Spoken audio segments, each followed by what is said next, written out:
स्वागत है साथियों सादे पीएससी एकेडमी के इस यूट्यूब चैनल पर। आज हमारा दूसरे नंबर का डेमो क्लास है। ठीक है, हिंदी व्याकरण का एक डेमो क्लास ऑलरेडी डल चुका है, ये दूसरा डेमो क्लास है और हम लोग हिंदी के वर्णमाला टॉपिक पर हम लोग चर्चा कर रहे हैं। पहला क्लास मैंने सिलेबस डिस्कशन पर लिया था, दूसरा क्लास हिंदी वर्णमाला ऑलरेडी मैंने ले लिया है, ये तीसरा क्लास है जिसमें हम लोग हिंदी व्याकरण का वर्णमाला से संबंधित टॉपिक को आज हम लोग देखने वाले हैं। वर्णमाला की अगर बात करें तो वर्णमाला वर्णों के व्यवस्थित समूह को हम क्या कहते हैं? वर्णमाला कहते हैं। और वहीं पे वर्णमाला वर्णों से बना हुआ है, इसीलिए वर्ण को हम क्या कहते हैं? सबसे छोटी इकाई। भाषा की सबसे छोटी इकाई कौन सी है? आपकी वर्ण। ठीक है, तो वर्ण के बारे में पढ़ना किसके अंतर्गत आता है? वर्ण विचार के अंतर्गत आता है। और इसी संदर्भ में हम लोगों ने पिछले 2 क्लासेस को किया है क्या ऑलरेडी पहले से, और हम लोग कहाँ तक कर लिए थे? स्वर तक कर लिए थे। ठीक है, स्वर से आगे हमको आज कंप्लीट करना है। ठीक है, स्वर हम लोगों ने स्टार्ट किया हुआ था। चलिए, अगर मैं बोलूं वर्णमाला, वर्णमाला क्या है, तो वर्णों के व्यवस्थित समूह को हम क्या कहते हैं? वर्णमाला। वर्णमाला की अगर मैं बात करूं तो वर्णों के व्यवस्थित समूह को मैं क्या कहता हूं? वर्णमाला। और मैंने आपको बताया है कि अगर एग्जाम में पूछे वर्णमाला में वर्तमान समय में वर्णों की संख्या कितनी है, तो आप लगा के आओगे 53, क्योंकि एक 53वां वर्ण अभी अभी ऐड किया गया है वर्णमाला में। ठीक है, अगर 53 नहीं रहेगा विकल्प में, तब आप लेके आओगे 52। ठीक है, क्योंकि अभी 53वां वर्ण आपका ये वाला ऐड किया गया है, तो वर्ण कहा गया है। हिंदी भाषा की देवनागरी लिपि में इसको भी वर्ण की तरह लिया गया है। अब इन 53 वर्णों में अगर हम बात करें तो सबसे पहले मैं किसकी बात करता हूँ? स्वर की। स्वर वर्णमाला में मैं अगर वर्णों को विभाजित करना चाहूँ तो सबसे पहला हिस्सा क्या कहलाता है? स्वर। दूसरा हिस्सा कहलाता है व्यंजन। तीसरा हिस्सा कहलाता है संयुक्त व्यंजन। संयुक्त व्यंजन, संयुक्त व्यंजन। और आपका चौथा हिस्सा कहलाता है अयोगवा। ठीक है, यही से हम वापस कर रहे हैं अपनी चीज़ों को, यहाँ से कंटिन्यूएशन में लाने का प्रयास करेंगे। चलो, ये 4 पोर्शन में हम लोग वर्णमाला को डिवाइड करते हैं। इसमें से पहला स्वर के बारे में हम लोगों ने पढ़ना स्टार्ट कर दिया था, लेकिन उससे पहले मैं थोड़ा सा और ब्रीफ करना चाहूँगी कि स्वरों की संख्या कितनी मान के चलते हैं अपन? 11 या फिर 13 भी होता है लेखन के आधार पर। स्वरों की संख्या नॉर्मल पूछे, है ना, सामान्य भाषा में पूछे कि स्वरों की संख्या कितनी होती है, सिर्फ पूछे स्वरों की संख्या कितनी होती है, तो 11। लेकिन अगर एग्जामिनर पूछता है कि लेखन के आधार पर स्वरों की संख्या कितनी होती है, तब आप क्या बताओगे? 13। ठीक है, दूसरा चीज स्वर के बारे में मैंने बताया था कि अगर स्वर के आधार पर मात्राओं की संख्या पूछता है तो मात्राओं की संख्या कितनी हो जाती है? मात्राओं की संख्या हो जाती है 10। एक कम हो जाता है क्योंकि अनार के अ का किसी भी तरह से मात्रा होता नहीं है, तो मात्राओं की संख्या कितनी होती है? 10। मात्राओं की संख्या कितनी होती है? 10। ये ध्यान रखना है आपको। ठीक है, इसके बाद हम लोगों ने स्वर को पढ़ना चालू किया था और स्वर की मैंने कुछ विशेषताएं बताई थी, वो आप लोग मुझे अभी बताओगे। स्वर की कुछ विशेषताएं बताई थी, जिसमें से सबसे पहली बात, स्वर किसी के ऊपर आश्रित नहीं होता। पहला बिंदु यही बताया था। स्वर स्वतंत्र होते हैं। स्वर कैसे होते हैं? स्वर स्वतंत्र होते हैं। स्वर स्वतंत्र होते हैं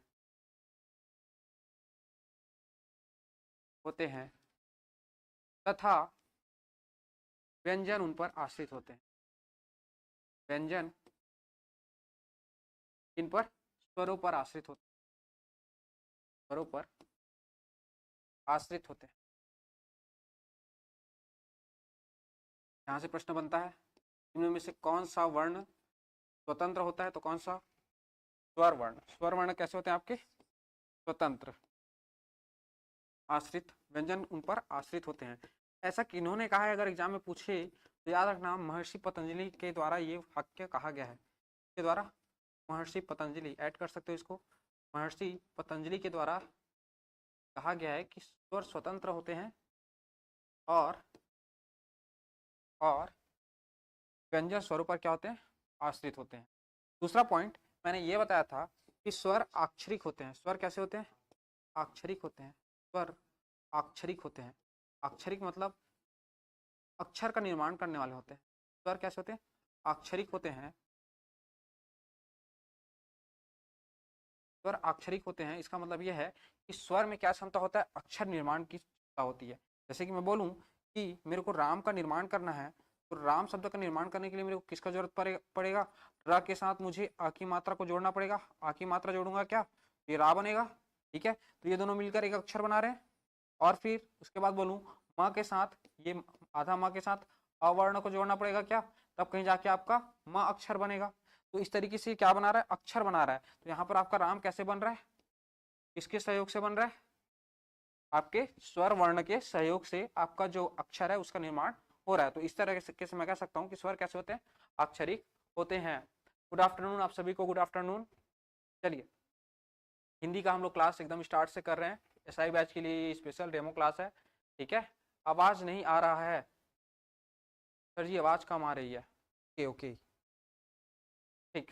एक बार मेरे को बताएंगे कितने बच्चों को आवाज ठीक से नहीं आ रहा है?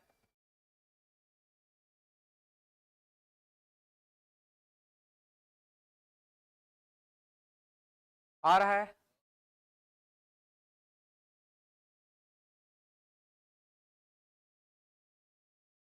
इसका पेपर का अभी पेपर का डेट डिसाइड नहीं हुआ है। सीजी पुलिस भर्ती का, ठीक है, सीजीएसआई का अभी डेट डिसाइड नहीं हुआ है। आ रहा है आवाज? ओके, आ रहा है, ठीक है। फिर आप लोग आवाज बढ़ाइए जी, बाकी लोगों का कंप्लेन नहीं है, बाकी लोगों का कहना है कि आवाज आ रही है। हाँ, यूट्यूब पे क्लास होते रहेगी। मैं बस ये बोल रहा हूँ कि आप लोग को अगर और बेहतर तरीके से अपनी प्लानिंग, अपनी प्रिपरेशन को बेटर करना है तो आप लोग साध्या अकेडमी से जुड़कर अपना तैयारी कर सकते हो। ठीक है, क्लियर है? आवाज क्लियर है? चलिए क्लास पर ध्यान देंगे। बिल्कुल, चलिए। क्या बताया था मैं? स्वर वर्ण के बारे में बताया था। तीसरा विशेषता मैंने एक और बताया था कि स्वर जो है ये गले से कैसे निकलते हैं? निर्बाध तरीके से। ठीक है, स्वरों का उच्चारण निर्बाध तरीके से होता है। स्वरों का उच्चारण कैसे होता है? स्वरों का उच्चारण निर्बाध होता है। निर्बाध मतलब बिना बाधा के, निर्बाध रूप से होता है,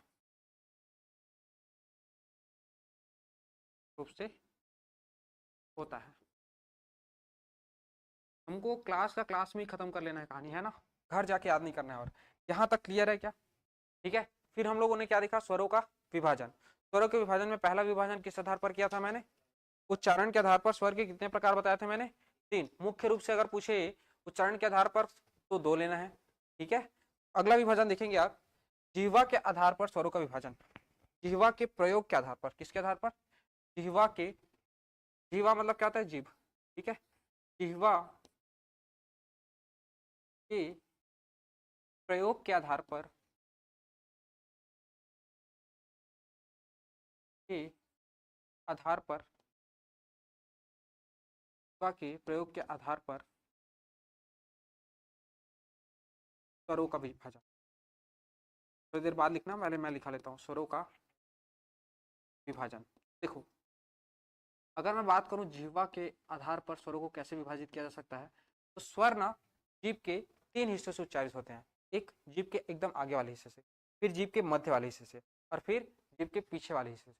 3 जगह है। बात समझ में आ रहा है? इसको बोला जाता है अग्रस्वर, पश्च स्वर और मध्य स्वर। ठीक है, तो एक हो गया आपका अग्रस्वर।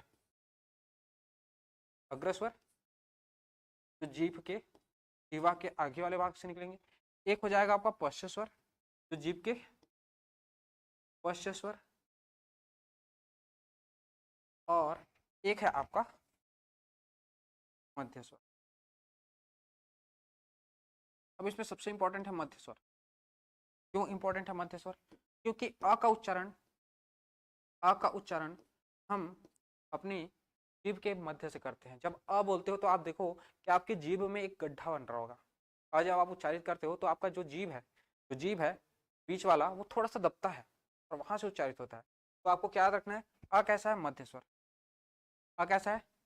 मध्य स्वर। उच्चारित करके देखो, अ को उच्चारित, सारे बच्चे जितने भी ऑनलाइन जुड़े हुए हैं, अ को उच्चारित करके देखो, आपके जीभ के बीचों बीच एक गड्ढा बनेगा। ठीक है, इसके बाद अगर मैं बात करूं कि ई और ए का, ई और ए का, तो यहाँ पर देखो जीभ का आगे वाला भाग फैल के ई और ए बोलने में मदद कर रहा है क्या? जीभ का आगे वाला भाग मदद कर रहा है। तो आपका ई और बड़ा वाला ई और ई और ए और ए, ये चारों की अगर मैं बात करूं तो कैसे है ये? अग्रस्वर। समझ में आ रहा है? अग्रस्वर। वहीं पे उ उ उ और बड़ा वाला उ, ये कंठ से इसका आवाज आ रहा है। कहां से आ रहा है? उ और उ, समझ में आ रहा है? कहां से आ रहा है? कंठ से। उ हो गया और बड़ा वाला उ का आवाज कहां से आ रहा है? कंठ से। और ओ हो गया और अ हो गया। सबसे ज्यादा किसको पूछा जाता है? मध्य स्वर को। मोस्ट इंपॉर्टेंट मार्क करके रखेंगे। आधा काम तो यही खत्म कर देता है। अरे भाई एक पता चल गया, मध्य स्वर उत्तर होगा ही नहीं, आ नहीं दिया रहेगा तो। ठीक है, उसके बाद ई ई ए अग्रस्वर और उ उ ओ अ किस में आ जाएगा? आपका पश्च स्वर। कोई दिक्कत यहाँ तक? ठीक है, और इसमें एक और छूट रहा है, आ भी छूट रहा है। आ भी तो आएगा। ठीक है, तो ध्यान रखना है। आ कहाँ आ गया? मध्य स्वर में। ई और ए किस में आ गया? अग्रस्वर में। और जो बचा हुआ है वो किस में आ गया? पश्च स्वर में। कोई दिक्कत? ऋषि का नहीं विभाजन होगा इसमें। ठीक है, रूप में नहीं आएगा। यहाँ तक समझ में आ रहा है क्या? कोई डाउट है यहाँ तक? सभी बच्चों को उम्मीद कर रहा हूँ यहाँ तक समझ में आ रहा होगा। ठीक है, एसआई की डेडिकेटेड बैच सादे पीएससी एकेडमी द्वारा चलाई जा रही है। जल्दी से जल्दी एडमिशन लें ताकि आपका कोर्स सुचारू तरीके से, अच्छे तरीके से शुरू हो सके, आपका नॉलेज बेहतर हो सके डे बाय डे। ठीक है, चलिए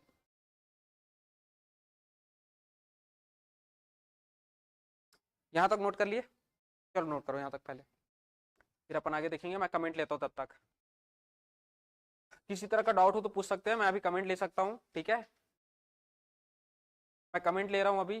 किसी को किसी तरह का डाउट हो तो जल्दी से कमेंट कर सकते हैं। आ किस में है? आ मैंने बताया जी यहाँ पर पश्च स्वर में है। आ जो है आपके गले के आसपास से उच्चारित होती है, कंठ से उच्चारित होती है। ठीक है,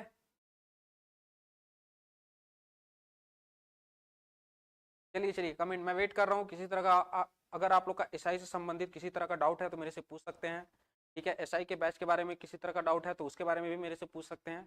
तब तक आप लोग, जिन लोग क्लास कंटिन्यू आ रहे हो वो लोग ये नोट कर सकते हो। ठीक है, मध्य स्वर, हाँ बिल्कुल, अ को याद रखना है। अ बहुत इंपॉर्टेंट है, मध्य स्वर। कोई डाउट हो तो जल्दी से कमेंट करेंगे, मैं वेट कर रहा हूँ आप लोग का कमेंट बॉक्स में। क्लियर है? और थोड़ा लाइक और शेयर कर देंगे भाई मेरा वीडियो अगर अच्छा लग रहा होगा तो। ठीक है, ऑनलाइन वाले बच्चों से मेरा बस इतना ही आग्रह रहता है कि थोड़ा शेयर कर दिया करो और लाइक कर दिया करो। चलो, पूरी डिटेल से मैं पढ़ाता हूँ डेडिकेशन के साथ हिंदी को। ठीक है,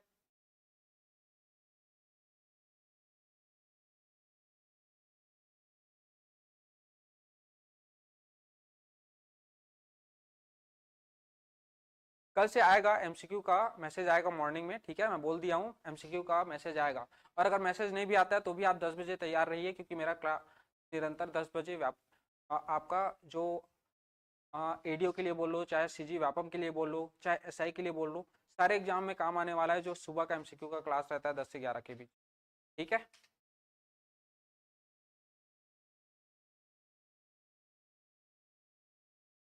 हाँ हाँ 2 बजे भी रहेगा, क्लास रहेगा बिल्कुल। 2 बजे भी क्लास रहेगा, ऐप में क्लास रहेगा 2 बजे।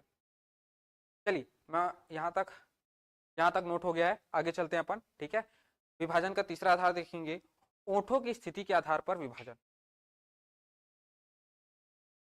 किसके आधार पर? ओठों की स्थिति के आधार पर। ओठों की स्थिति के आधार पर, ओठों की स्थिति के आधार पर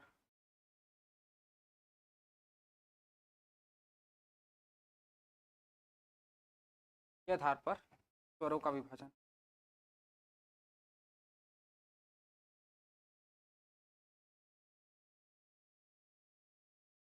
इस आधार पर स्वर मुख्य रूप से 2 प्रकार के होते हैं।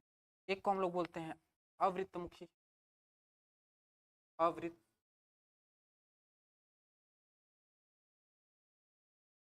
और एक को बोलते हैं वृत्तमुखी।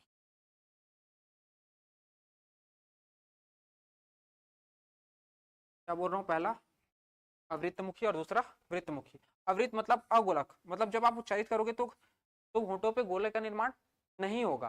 ठीक है, अगोलक, इसको और क्या कहते हैं? अगोलक। और वृत्तमुखी को मैं क्या कह सकता हूँ? गोलक। कौन कौन से आएंगे आप ही लोग बता सकते हो, कॉन्सेप्ट तो मैंने बता दिया है। ठीक है, अ या आ का उच्चारण करते समय मुंह में वृत्त बन रहा है क्या? ई का उच्चारण कर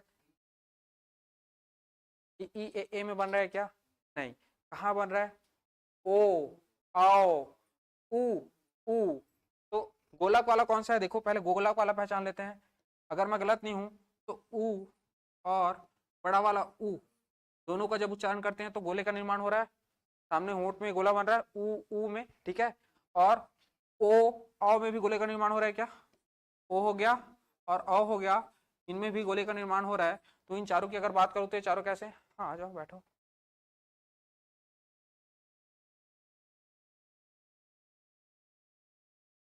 उ और ओ कैसे हो जा रहा है? वृत्तमुखी, ठीक है। अब क्या क्या बच गया? आ की बात करूं मैं, गोले का निर्माण हो रहा है क्या? नहीं। आ की बात करूं, ई में तो वृत्त बन ही नहीं रहा है। ई में बड़ा वाला ई में नहीं। आ ई उ में गोला बन जा रहा है, ठीक है। ए में बन रहा है क्या? नहीं। ए में बन रहा है क्या? नहीं। ओ और औ में फिर वृत्त का निर्माण हो जा रहा है। तो मैं बोल सकता हूँ स्वरों का विभाजन अगर होंठों की स्थिति के आधार पर किया जाए तो कितने प्रकार के हो सकते हैं? दो प्रकार के हो सकते हैं। एक है अवृत्तमुखी और दूसरा है वृत्तमुखी। अवृत्तमुखी को हम और क्या कहते हैं? अगोलक। अगोलक के अंतर्गत ऐसे स्वर आते हैं जिसके उच्चारण करते समय हमारे होंठों में गोले का निर्माण नहीं होता है। वहीं पे वृत्तमुखी या गोलक वे वर्ण होते हैं जिनके उच्चारण में हमारे होंठों से वृत्त का निर्माण होता है। क्लियर है? चलो ये पहले नोट करो, फिर अपन आगे चलेंगे। जब मैं समझाता हूं तब तक समझा करो, नोट बाद में करना है, ठीक है।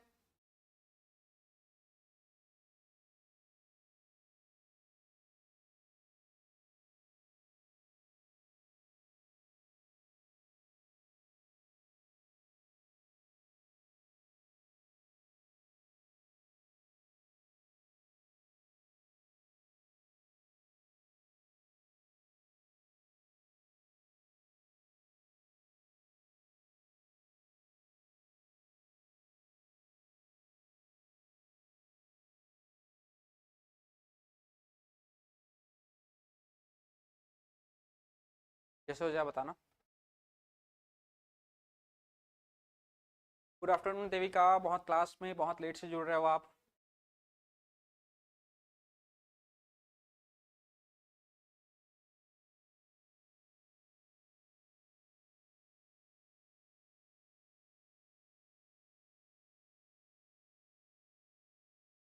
क्लियर है? चलिए आगे चलते हैं फिर, है ना। अगला पॉइंट अपन लेते हैं, ठीक है। अगला आधार है हमारा अलजीवा या कौवे की स्थिति के आधार पर। किस आधार पर? अलजीवा। क्या में क्वेश्चन आया हुआ है यहाँ से, अलजीवा, अलजीवा या कौवे की स्थिति के आधार पर, कौवे की स्थिति के आधार पर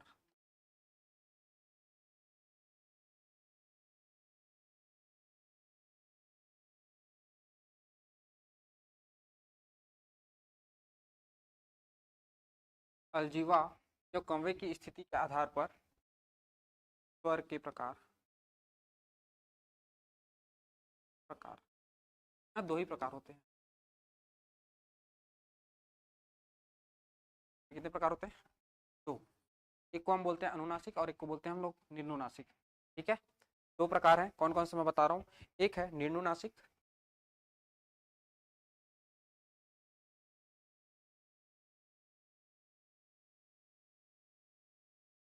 और एक है अनुनासिक, अनुनासिक। निर्नुनासिक वर्ण कौन से वर्ण कहलाएंगे? वे वर्ण, ध्यान देना, निर्नुनासिक वे वर्ण होंगे जिनका उच्चारण केवल मुंह से, उच्चारण कहां से होगा? उच्चारण, उच्चारण केवल मुंह से होता है, केवल मुंह से। निर्नुनासिक कैसे वर्ण होंगे जिनका उच्चारण कहां से होगा? मुंह से। बात समझ में आ रहा है? वहीं पे अनुनासिक वर्ण, अनुनासिक व्यंजन या अनुनासिक स्वर वे होंगे जिनका उच्चारण कहां से होगा? मुंह और नाक दोनों से। तो उच्चारण कहां से होगा? मुंह और नाक दोनों से उच्चारण। मुंह और नाक दोनों से उच्चारण होगा। यहाँ तक बात समझ में आ रहा है। अब देखो आपका जो अनार का अ है, अ से लेके अ बोलूं, आ बोलूं, आ बोलूं, या ई बोलूं, या उ बोलूं, सबका उच्चारण कहाँ से होता है? मुंह से। ए बोलूं या ए बोलूं, ओ बोलूं या अ बोलूं, सबका उच्चारण कहाँ से होता है? मुंह से। तो फिर उसमें कौन से आएंगे? तो देखो एक चंद्र बिंदु वाला आप लोग स्वर देखे होंगे, जैसे कि आंत बोलते हो, आंत बोलते हो तो नाक और मुंह दोनों का इस्तेमाल होता है। तो आंत में क्या लगा रहता है? ऐसे चंद्र बिंदु लगा रहता है क्या? आंत का उच्चारण करते हो तो ये जो इसको, ये आंत को जब उच्चारित करोगे तो यहाँ पे क्या लगा हुआ दिखेगा आपको? चंद्र बिंदु। चंद्र बिंदु जहां दिखाई देगा उसको हम लोग बोलते हैं अनुनासिक स्वर। क्या बोलते हैं? अनुनासिक स्वर। जैसे कि ये हो गया, अंगूठा लिखना है तब ये वाला लिखते हैं क्या? आ, जितने भी चंद्र बिंदु वाले हैं, आ ई, बिंदु लगा वाला ई, ठीक है, जितने भी चंद्र बिंदु वाले हैं वो किसके अंतर्गत आ जाएंगे? अनुनासिक के अंतर्गत। समझ में आ रहा है क्या? बिंदु या चंद्र बिंदु वाले किसके अंतर्गत आ जाएंगे? अनुनासिक। और बगैर बिंदु वाले किसमें आएंगे? निम्नानुनासिक। दो प्रकार समझ में क्लियर है? स्वर के प्रकार कौवे की स्थिति के आधार पर। अब एग्जाम में क्वेश्चन कहां से है मैं बता रहा हूँ। एग्जाम में पूछा हुआ है कि अलजीवा या कौवे की स्थिति के आधार पर स्वरों के कितने भेद हैं? तो कितने भेद हैं? दो भेद हैं। स्वरों के कितने भेद हैं? दो। एग्जाम में बस इतना ही पूछा है, इधर आगे का पूछा ही नहीं है, क्योंकि यहाँ से क्वेश्चन कैसे बनाएगा एग्जामिनर? तो वो बस इतना ही पूछेगा कि कौवे की स्थिति के आधार पर स्वरों के कितने प्रकार हैं? तो दो प्रकार है। आपको क्वेश्चन देखने को मिल जाएगा, आप सॉल्व करोगे बिल्कुल मिलेगा। ठीक है, बाकी दो स्लाइड पढ़ा है वहां से तो 5-5 7-7 क्वेश्चन आपको आराम से मिलेगा। इससे एक क्वेश्चन बनता है वो मैं बता दिया हूं। चलिए आगे चले। चलो अगला आधार है, ध्यान देंगे, अगला आधार है उत्पत्ति के आधार पर स्वरों का विभाजन। ठीक है, किसके आधार पर? पिछला स्लाइड लिख लिया क्या? चलो पहले अच्छे से नोट करो।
कौवा, कौवा मीन्स क्या होता है? जो गले में जो रहता है ना, कंठी देखे हो, उसको कौवा बोलते हैं। गले में कंठी नजर आता है ना, उसको कौवा बोलते हैं। 2 बजे फिर से क्लास होगा क्या? हाँ माधुरी, 2 बजे फिर से क्लास रहेगा आप लोग का ऑफलाइन बैच में। ठीक है, 2 बजे फिर से क्लास होगा। वहाँ पर हिंदी अलग शिक्षक भर्ती के दृष्टिकोण से वहाँ पर चलाया जा रहा है, ये SI बैच के लिए है हिंदी। ठीक है, चलिए अगला आधार लिखूं।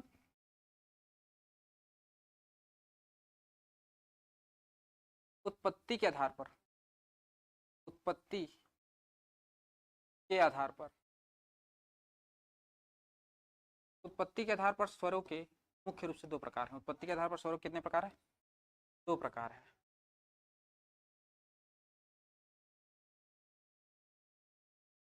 उत्पत्ति के आधार पर स्वरों के दो प्रकार हैं।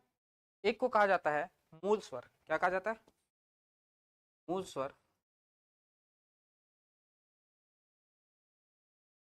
और एक है आपका संध्य स्वर या संधि स्वर। संधि मतलब क्या होता है? योग। संधि मतलब क्या होता है? योग।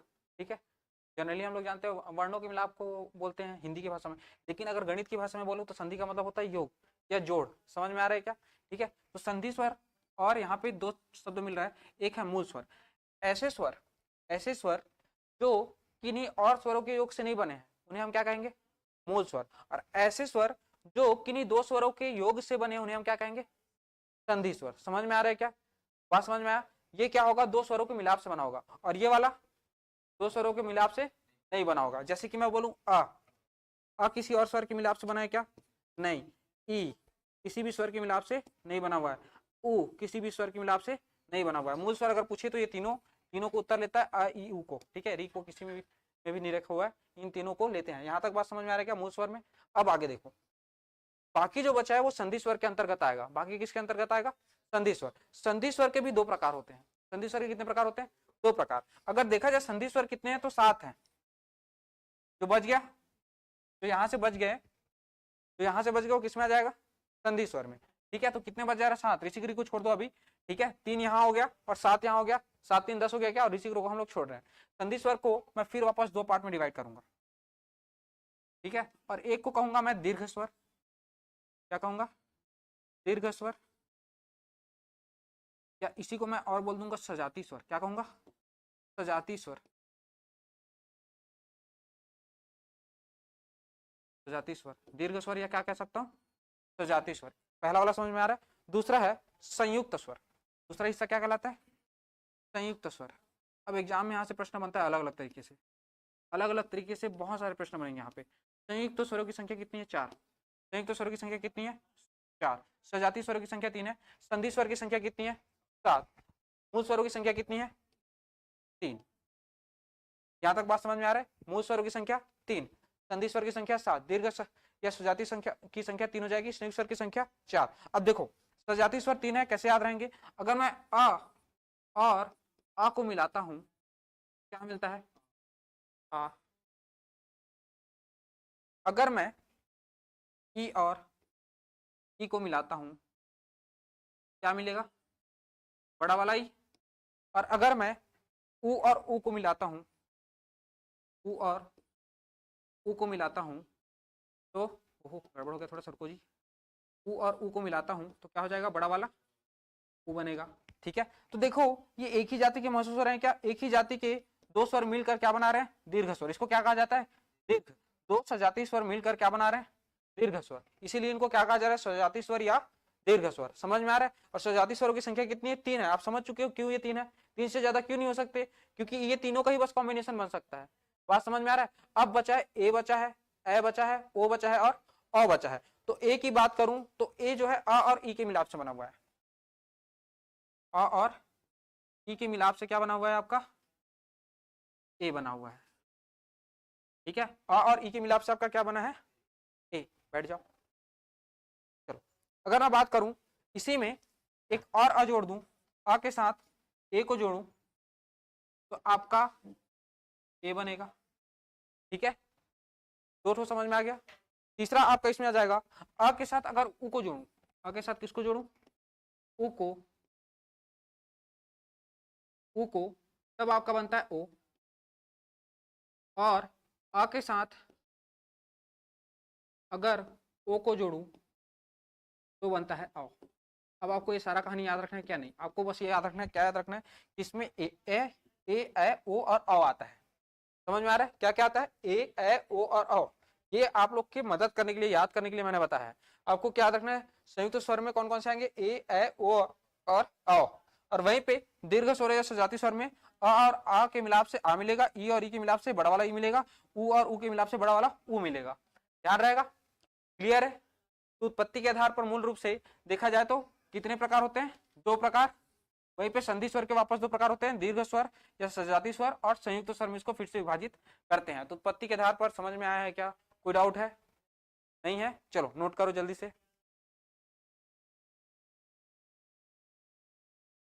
नोट करो।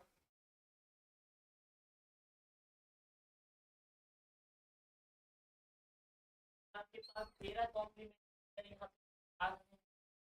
वन टू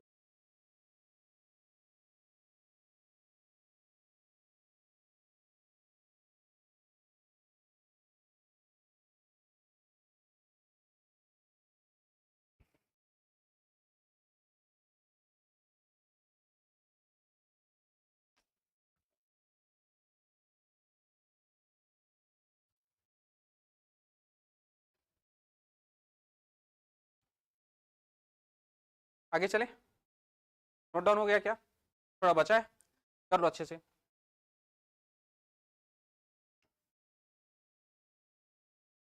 आप लोग को समझ में नहीं आ रहा?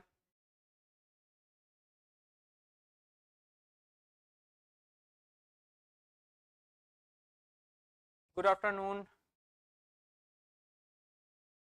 हिंदी का एमसीक्यू कंटिन्यू हो रहा है, ठीक है, हिंदी का एमसीक्यू कंटिन्यू हो रहा है मॉर्निंग पे, चिंता मत करो, हिंदी का एमसीक्यू मैं कंटिन्यू करूंगा, कोर्स कंप्लीट होने के बाद करूंगा, लेकिन हिंदी का एमसीक्यू आपका कंटिन्यू रहेगा, ठीक है, वो कंप्लीट मैं कराऊंगा, ठीक है। और अभी सुबह 10 बजे क्लास लग रही है हिंदी।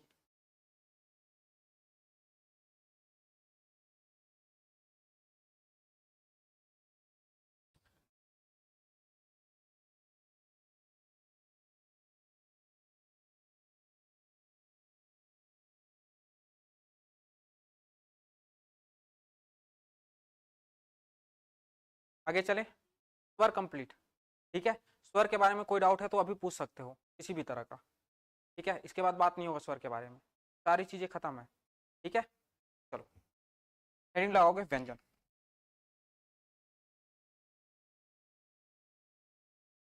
व्यंजन।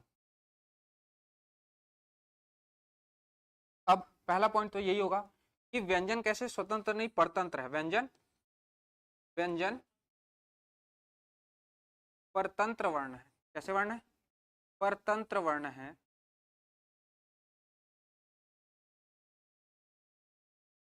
तथा ये स्वरों पर आश्रित होते हैं। ये किन पर आश्रित होते हैं, ये स्वरों पर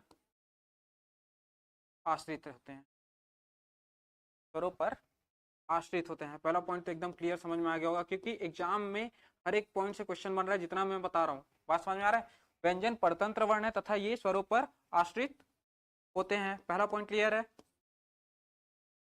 दूसरी बात, प्रत्येक व्यंजन के उच्चारण में, जैसे कि आप क बोलते हो, क बोलते हो, देखो इसको मैं क्या बोलता हूँ, ध्वनि बोलता हूँ या वर्ण बोलता हूँ, इसके साथ क्या लगा रहता है, अ की मात्रा, तब ये क्या बनता है, क बनता है, क बनता है, ऐसा ये वाला का। और आप इस वाले का को उच्चारित करते हो, इस वाले का को उच्चारण नहीं कर सकते, ये आधा का है क्या, इसका उच्चारण इसके बगैर कर सकते हो क्या? तो जो आपका व्यंजन है उसके उच्चारण में हमेशा अ की मात्रा छुपी हुई रहती है, तो मैं लिख सकता हूँ क्या कि व्यंजन के उच्चारण में, व्यंजन के उच्चारण में, व्यंजन के उच्चारण में, व्यंजन के उच्चारण में सदैव अ की मात्रा, अ की मात्रा छुपी हुई रहती है, अ की मात्रा छुपी हुई रहती है, छुपी हुई रहती है। दो पॉइंट समझ में आ गया। पहला मैं बोल रहा हूँ व्यंजन परतंत्र वर्ण है तथा ये स्वरों पर आश्रित होते हैं। दूसरा, व्यंजन उच्चारण में, व्यंजन के उच्चारण में सदैव किसका यूज होता है, अ की मात्रा छुपी हुई होती है, ठीक है। अच्छा, एक बात और बोल सकता हूँ क्या, व्यंजन परतंत्र है तो इसको स्वरों की सहायता से बोला जा सकता है, ऐसा भी तो बोल सकता हूँ। किसकी सहायता से बोल सकते हैं, स्वरों की सहायता से बोल सकता हूँ। अच्छा, अगला क्वेश्चन पूछता है एग्जामिनर कि व्यंजन की संख्या कितनी है, तो व्यंजन की संख्या याद रखना है आपको, व्यंजन की संख्या, व्यंजन की संख्या, व्यंजन की संख्या विनय कुमार पाठक की बुक के अनुसार, व्यंजन की संख्या विनय कुमार पाठक की बुक के अनुसार 35 दिया हुआ है। कितना दिया हुआ है, 35। पहला विकल्प आपका एग्जाम में अगर व्यंजन की संख्या पूछता है तो आप क्या लगाओगे, 35। 35 नहीं रहेगा तब आप लगाओगे 33। समझ में आ रहा है। वहीं पर अगर पूछता है एग्जामिनर, क्या पूछता है अगला क्वेश्चन, अगला क्वेश्चन यहीं पर पूछता है कि संयुक्त व्यंजन की संख्या कितनी है, संयुक्त व्यंजन की बात कर रहा हूं मैं, संयुक्त व्यंजन, संयुक्त व्यंजन की संख्या है 4, है 4। संयुक्त व्यंजन की संख्या कितनी है, 4। संयुक्त स्वर पूछी तो उसकी संख्या कितनी है, अभी बताया मैं, पिछले पेज पे चलते हैं। संयुक्त स्वर कितने हैं, 4। संयुक्त व्यंजन कितने हैं, 4, याद रहेगा, ठीक है। दोनों अलग अलग चीजें हैं लेकिन याद रखना है, ठीक है। संयुक्त व्यंजन कितने हैं, 4। कौन कौन से आते हैं, अक्ष, त्र, य और स्र, ये चारे क्या हैं आपके संयुक्त व्यंजन, ठीक है। अगर व्यंजन की संख्या पूछता है तब 35 पहले विकल्प में लेना है, नहीं दिया रहेगा तब 33 लेना है, क्लियर है। 35 अगर दिया रहेगा तो विनय कुमार पाठक के अनुसार हम इसको सही करवा लेंगे, अगर एग्जामिनर गलत उत्तर लेता है तब भी, ठीक है। चलो यहां तक क्लियर है।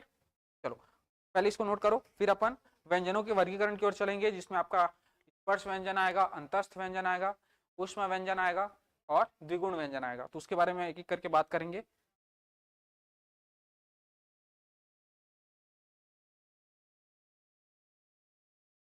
अब यहाँ से आप लोग को समझ में आना चाहिए दोनों को, ठीक है, ध्यान देना, क्योंकि व्यंजन हम यहाँ से स्टार्ट कर रहे हैं, यहाँ से आप लोग को थोड़ा थोड़ा समझ में आना चालू हो जाना चाहिए।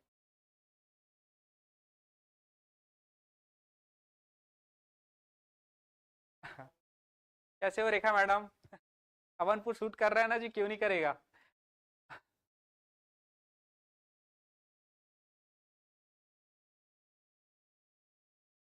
रायपुर आ जाओ मैडम वापस।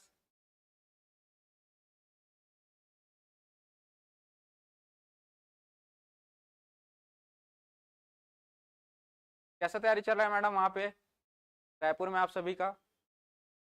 रेखा मैडम आपसे ही बोल रहा हूँ मैं।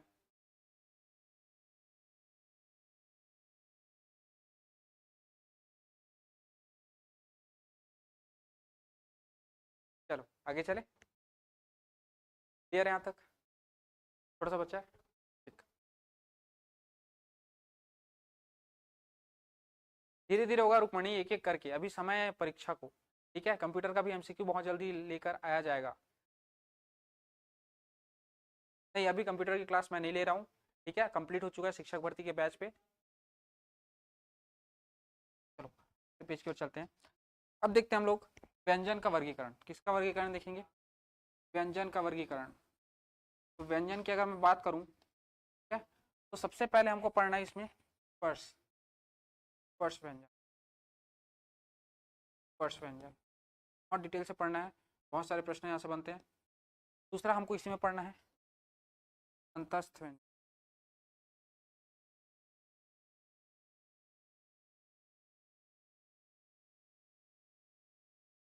ठीक है। तीसरा हम लोग पढ़ेंगे ऊष्म व्यंजन, ऊष्म व्यंजन। और चौथा हम लोग पढ़ेंगे संयुक्त व्यंजन, संयुक्त व्यंजन। चलो अगर मैं बात करूं स्पर्श व्यंजन की, तो स्पर्श व्यंजन की संख्या 25 है। कितनी है? 25, ठीक है।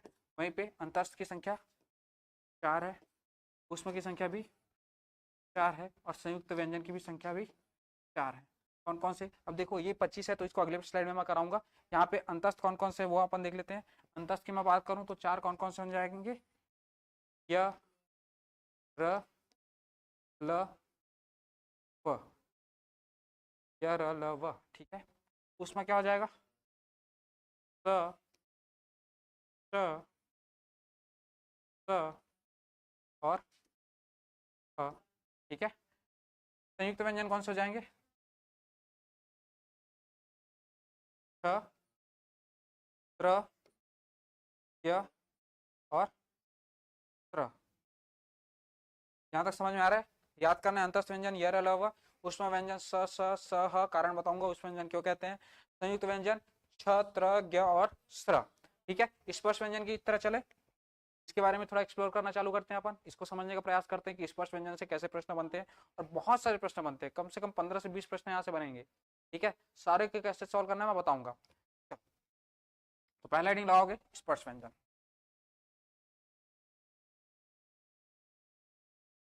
स्पर्श व्यंजन,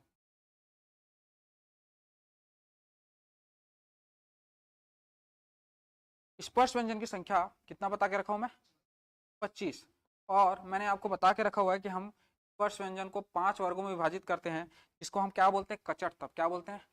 कचट तप, कचट तप, ठीक है, कचट तप। क से क्या हो जाता है? क वर्ग, च से क्या हो जाता है? च वर्ग, ट से ट वर्ग, त से त वर्ग और प से प वर्ग। तो यहाँ तक कोई दिक्कत नहीं है। फिर अगर मैं बात करूं क वर्ग की, तो क वर्ग में क्या कौन कौन से वर्ण आएंगे? क, ख, ग, घ, अंगा। अभी लग रहा होगा इससे क्या ही प्रश्न बनता होगा, देखना दिमाग खराब होना है अभी, ठीक है। च वर्ग से अगर मैं बात करूं तो क्या आ जाएगा? च, छ, ज, झ, ञ। फिर अगर मैं बात करूं ट वर्ग का, ठीक है, तो ट वर्ग होता है ट, ठ, ट ढ अण, त वर्ग का क्या हो जाएगा? त त त त पहले बताओ। त थ त ध न, ठीक है। प वर्ग का क्या क्या क्या हो जाएगा? प प प भ और म। अब ये तो हम लोगों ने बना लिया। स्पर्श व्यंजन 25 होते हैं और ये 25 स्पर्श व्यंजन आपको इस पर दिखाई दे रहे हैं, ठीक है। अब मैं बोलूं कि इनके उच्चारण स्थल को बताओ, तो उच्चारण स्थल क्या होता है? तो उच्चारण स्थल का ना अलग अलग नामकरण किया गया है। जैसे कि उच्चारण स्थल, कंठ से जो आवाज आता है उसको बोलते हैं कंठव्य। समझ में आ रहा है क्या? कंठ से आवाज आएगा उसके हम क्या कहेंगे? कंठव्य, ठीक है। तो यहाँ पर याद रखना, यहाँ पर पीछे में आपको कुछ नहीं करना है, एक ट्रिक लगाना है, KTM 2। KTM 2, आजकल के बच्चे KTM की बाइक मांगते हैं ना, पीछे क्या लगा देना है? KTM 2। क्या याद रखना है? KTM 2। तो अगर क वर्ग के बारे में पूछे तो क वर्ग कैसा है आपका? कंठव्य है। कैसा है? कंठव्य। कंठव्य। अगर क वर्ग की मैं बात करूं तो क को कहां से उच्चारित करना है हम लोग? कंठ से। क ख ग घ अंगा कहां से उच्चारित हो रहा है? कंठ से। 5 क्वेश्चन यहीं पे दिख रहा है। क किस वर्ग से संबंध रखता है? कंठव्य से। ख किससे रखता है? कंठव्य से। बात समझ में आ रहा है? तो क ख ग घ अंगा किस वर्ग से संबंधित है? क वर्ग से। और ये पूरा वर्ग का उच्चारण कहां से होता है? कंठव्य। ये सारी ध्वनियां कैसी है? कंठव्य ध्वनियां। बात समझ में आ रहा है? कंठव्य ध्वनि के बारे में मैं एक और बात बता रहा हूँ। जैसे कि हम लोग का थोड़ा इमेजिन करो कि हम लोग का चेहरा है, थोड़ा गड़बड़ हो गया जी।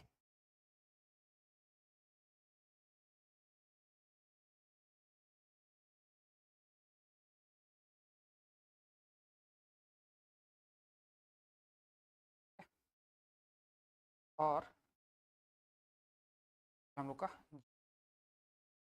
ये वैसे ही रहता है और ये पूरा नीचे कंठ तक ऐसे फैले हुआ रहता है।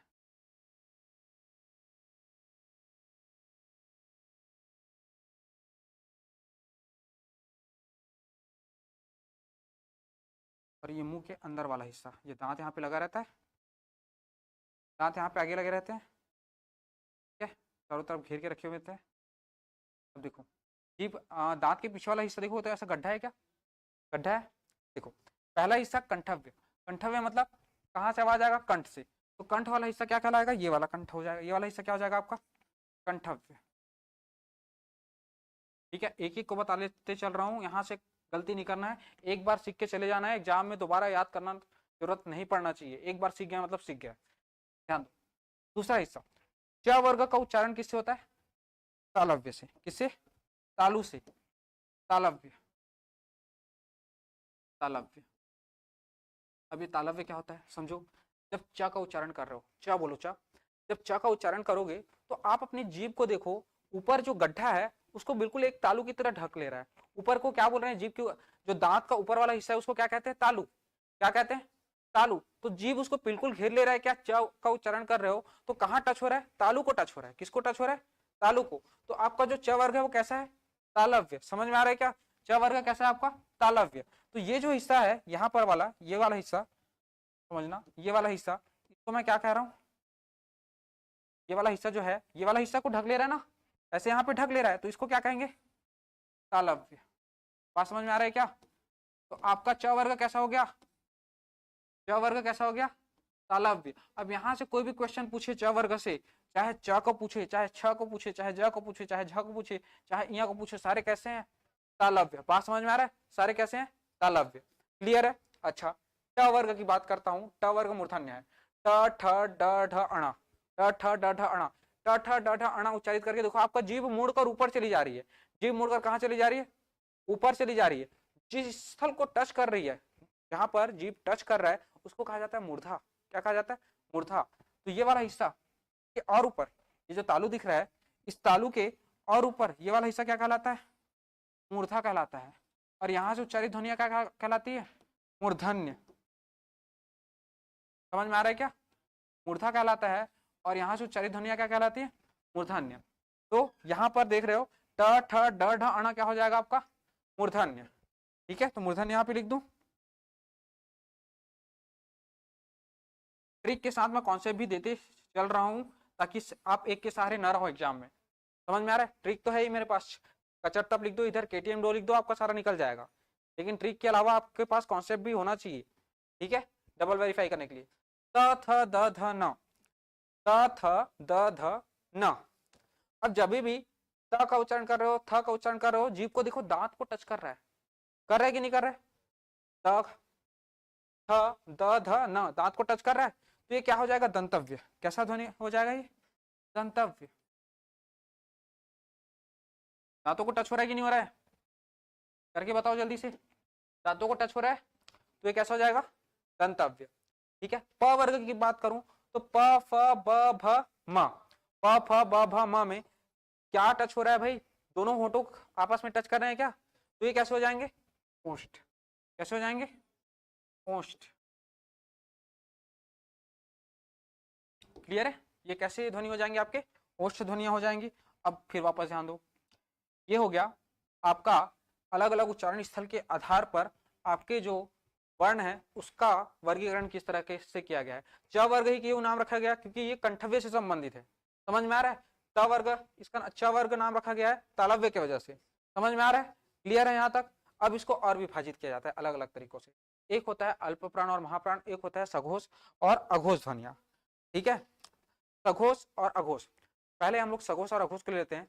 सघोष वे ध्वनियां होती हैं, सघोष ध्वनियां वे ध्वनियां होती है जिनके उच्चारण करते समय हमारे गले में एक कंपन होता है। क्या होता है? कंपन। जब वो ध्वनि निकलती है तो एक कंपन का एहसास होता है। बात समझ में आ रहा है? एक कंपन उसमें या एक वाइब्रेशन उसमें छुपा हुआ रहता है। बात समझ में आ रहा है? वहीं पे अघोष ध्वनियों में किसी भी तरह का कंपन आपको नजर नहीं आएगा। समझ में आ रहा है? जब हम उसका उच्चारण करेंगे तो जब हम वर्ण का उच्चारण करेंगे और कंपन होता है तब हम उसे क्या कहेंगे? सघोष। कंपन हुआ तो सघोष। घोष का मतलब ही है कंपन, पर्यायवाची है। ठीक है, सघोष क्या है? कंपन का पर्यायवाची है। सघोष मतलब कंपन हो रहा है और अघोष मतलब कंपन नहीं हो रहा है। अब देखो यहाँ पे क वर्ग के प्रथम वर्ण की ओर चलते हैं, तो बोलते हैं प्रथम वर्ण। ठीक है, ऐसे इसका नामकरण किया जाता है। क वर्ग का प्रथम वर्ण, क वर्ग का द्वितीय वर्ण, क वर्ग का तृतीय वर्ण, क वर्ग का चतुर्थ वर्ण और क वर्ग का पंचम वर्ण। अब प्रत्येक वर्ण की बात करता हूं। देखो, प्रत्येक वर्ग की बात करूं तो क को उच्चारित करने में कंपन आ रहा है क्या? किसी तरीके का नहीं आ रहा है। ख बोलने में कंपन आ रहा है क्या? नहीं। लेकिन ग वाइब्रेशन आ रहा है। बोल के देखो, ग वाइब्रेशन है कि नहीं है? कंपन है। तो ये कैसा हो जाएगा? ग आपका सघोष। ग कैसा हो जाएगा?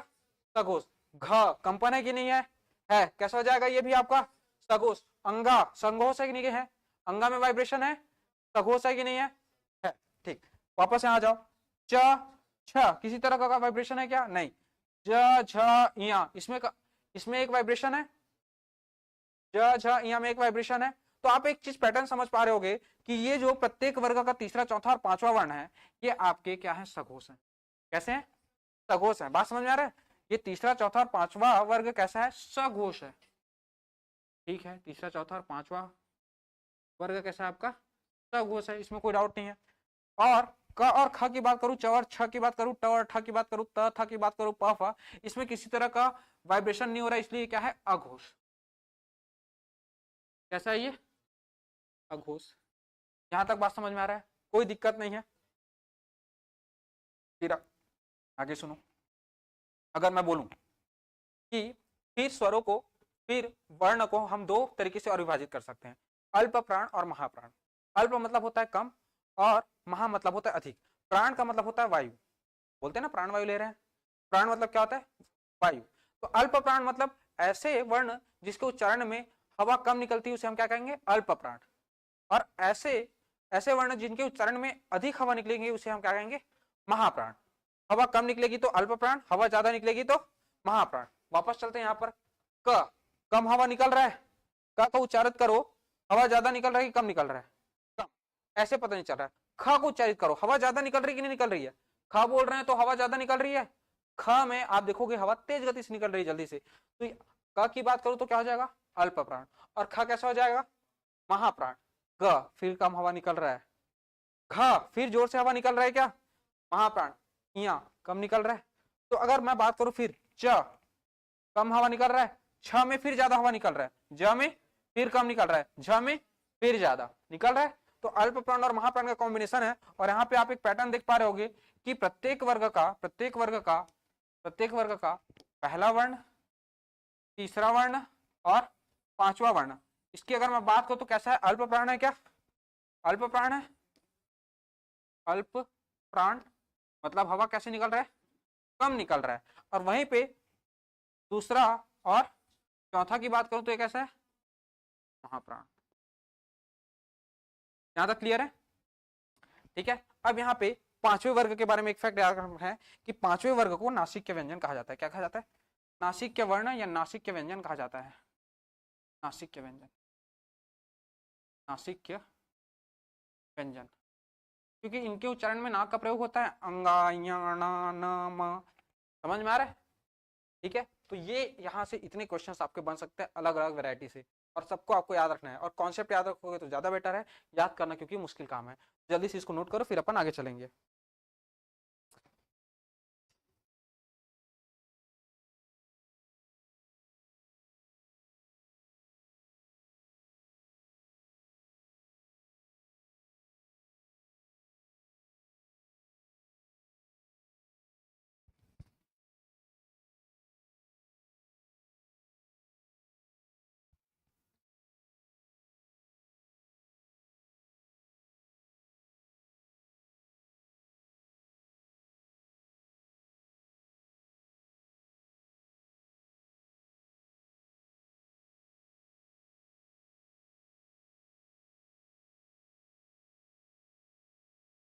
जितने भी बच्चे ऑनलाइन जुड़े हुए हैं उनको बताना चाहूंगा कि सादे पीएससी एकेडमी द्वारा एसआई का एक विशेष बैच चलाया जा रहा है, जिस पर आप जुड़कर अपने प्रिपरेशन को बेहतर कर सकते हो। और साहू सर द्वारा और अविनाश सर द्वारा इंडियन जीएस और सीजीजीएस को बहुत बेहतरीन तरीके से पढ़ाया जा रहा है, और जितने भी छत्तीसगढ़ के पोर्सन है उसको साहू सर द्वारा बहुत बेहतरीन तरीके से पढ़ाया जा रहा है। अगर आप लोग चाहते हो कि आप लोग कभी सिलेक्शन एसआई की एग्जाम में हो तो आप अभी हमारे एसआई बैच या सीजीएसआई बैच का परचेज कर सकते हो, ताकि आपका प्रिपरेशन और बेहतर हो सके। किसी तरह का अगर डाउट हो तो आप नीचे दिए गए नंबर पर आप कांटेक्ट कर सकते हो, या पिन जो कमेंट है उस पर जाकर आप कांटेक्ट कर सकते हो।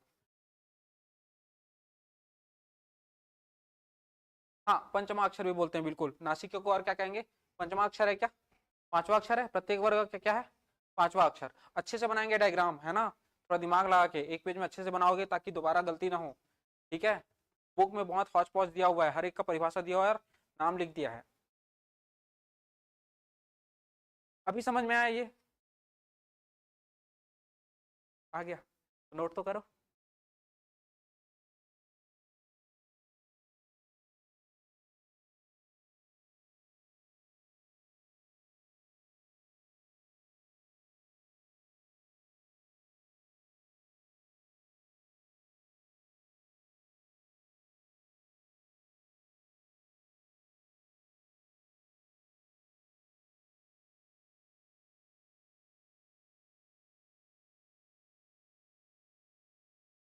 चलो आज का क्लास हम लोग यहीं तक रखेंगे, बाकी आगे कंटिन्यू करेंगे धीरे से, ठीक है।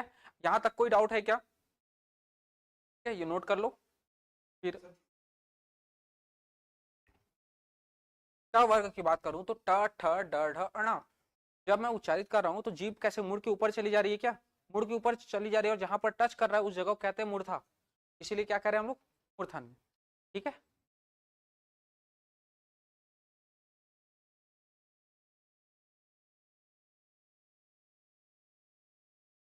चलिए बाकी हम लोग कल के क्लास में देखते हैं, ठीक है।